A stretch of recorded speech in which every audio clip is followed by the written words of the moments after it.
How to add countdown timer in Instagram. Hello and welcome to our channel Whizz. In this tutorial I'm going to show you how you can easily add countdown timer on your Instagram story.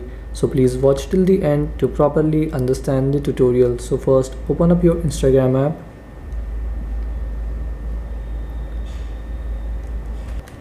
Then once you're on your Instagram app, you have to tap on your story or swipe to the left. And then here, if you want to add a photo or video from your phone's gallery, you can tap here, and then from here you can select. Or if you want to take a picture or video, you can tap on capture and capture a photo or video.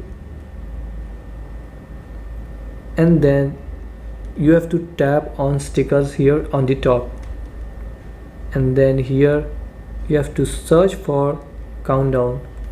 So tap on the search bar and search for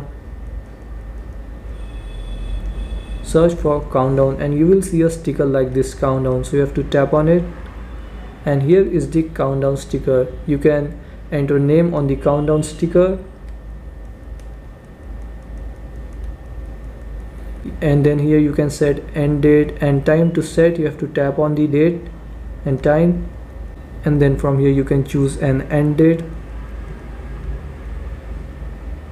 And if you want to set a specific time, you can tap here to turn off all day, and then you can set a specific time, and then after you have done setting, you can tap back, adjust the sticker how you want, and then after you have done adjusting, you can tap on your story or close friends to post it on your story. And so this is how you can add countdown timer on your Instagram story. Thanks for watching.